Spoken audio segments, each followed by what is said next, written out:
To healthy kids అండి. ఈరోజు మన వ్లాగ్ ఏంటంటే రామేశ్వరం. ఇది రామేశ్వరంలో స్వామివారి లింగం ఎలా ఉంటుందన్నమాట. ఇది వన్ ఆఫ్ ద జ్యోతిర్లింగం అనమాట. ఇది చాలా ఫేమస్ అండి. నేను ఒకసారి మీకు చూపిస్తాను. ఇది తమిళనాడు స్టేట్లో ఉందన్నమాట. ఇక్కడ శ్రీరాముడు సేతువు నిర్మించి లంకాధీశుడైన రావణాసుని పరిపాలించిన లంకకు చేరాడు. ఇక్కడ రాముడు నిర్మించిన సేతువే రామసేతు అని పిలుస్తారనమాట. రావణాసుడిని నిహితుడినిగా చేశాక రామనాథేశ్వరి స్వామిని ప్రతిష్ఠించారనమాట. రామేశ్వరము అనేది శైవులకి వైష్ణవులకి అత్యంత పవిత్రమైన స్థలం అన్నమాట. ఇది స్టార్టింగ్ అనమాట, టాప్ వ్యూ అనమాట. మనకి ఎంట్రన్స్లోనే మనం పమ్మన్ బ్రిడ్జ్ మీదుగానే వెళ్తాం అనమాట. బ్రిడ్జ్ మనకి ఎంట్రన్స్లోని బోట్స్ ఇవన్నీ కనపడతాయి అనమాట. దీన్ని చూస్తుంటే సముద్రం అని అనిపించదండి, ఒక నదిలా ఉంటుంది అనమాట. ఇక్కడ సముద్రానికి రాముల వారు ఇచ్చిన శాపం అనమాట.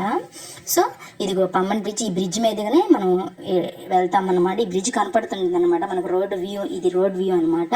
ఇక్కడ వన్ ఆఫ్ ద ఫేమస్ ఏంటంటే ధనుష్కోడి. నేను అది కూడా మీకు షేర్ చేస్తాను. అక్కడ ఏముంటాయి ఏంటి అనేది కూడా నేను మీకు షేర్ చేస్తాను. ఇక్కడ బీచ్ కూడా చాలా ఫేమస్ అండి. ఇక్కడ బోట్స్ కానీ ఇక్కడ ఇవన్నీ చాలా ఫేమస్ అనమాట. నెక్స్ట్ అది కాక ఇక్కడ ఇంకా చెప్పుకోదగిన ఇవన్నీ రామసేతు ఏరియాకి సంబంధించినవి అనమాట. గుడి టెంపుల్ వ్యూ అనమాట. స్టార్టింగ్ ఇది. నెక్స్ట్ ఎంట్రన్స్ అనమాట. ఎంట్రన్స్ వీడియో అనమాట. సో ఇక్కడ బావులు 22 బావులు ఉంటాయి అన్నమాట. మనం ముందుగానే మాట్లాడుకోవాలి. ప్రతి బావుకి ఇట్లా స్నానం చేసుకుంటూ వెళ్తారనమాట. తర్వాత డ్రెస్ చేంజ్ చేసేసుకొని దర్శనానికి వెళ్తామన్నమాట. సో ఇక్కడ ఉన్న వీడియోలు ఇలా పోస్తారనమాట. ఇలా పోసినప్పుడు ఏంటంటే మనకి ఏమైనా దోషాలు ఉన్నా పోతాయి అని నమ్ముతారనమాట. ఇక్కడ టెంపుల్ లోపల వ్యూ అనమాట. ఇది చాలా ఓల్డ్ టెంపుల్ అండి, కానీ చాలా బాగుంటుంది ఈ టెంపుల్. రాముల వారు ఇక్కడికి వచ్చారని నిదర్శనం అనమాట ఈ టెంపుల్ అనేది. ఇక్కడ రాముల వారు పూజ చేసిన శివలింగం కూడా మనకి ఇక్కడ కనపడుతుంది అనమాట. పొద్దున్నది దీనికి ఒక స్పెషల్ దర్శనం కూడా ఉంటుంది, మనం చూడొచ్చు అనమాట. దీన్ని ఈ గర్భాలయాన్ని 10వ శతాబ్దంలో శ్రీలంక చక్రవర్తి పరాక్రమ బహు నిర్మించారనమాట.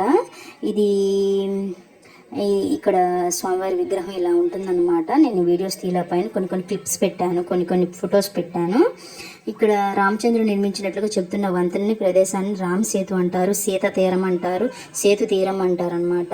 రామాయణంలో వర్ణించబడిన ఈ సేతుని రామేశ్వరం సమీపంలో ఉన్న ధనుష్కోటిని శ్రీలంకలో ఉన్న తలమైనార్ వరకు నిర్మించబడిందని పురాణ గాథలు వర్ణిస్తున్నాయి అన్నమాట.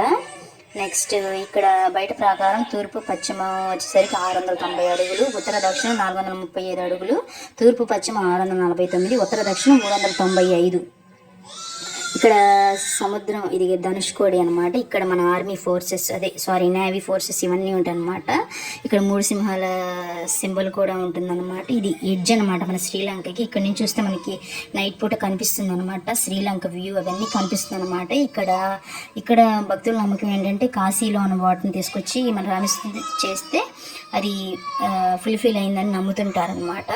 అక్కడ తీర్థం తెచ్చి రామేశ్వరంలో కలిపితే మన పుణ్యక్షేత్రాలు అది ఫుల్ఫిల్ అవుతుందని చెప్తుంటారనమాట. సో మరిన్ని వీడియోస్ కోసం ఇది ధనుష్కోడి వెళ్ళే దారిలో వస్తాయన్నమాట ఈ టెంపుల్స్ ఇవన్నీ.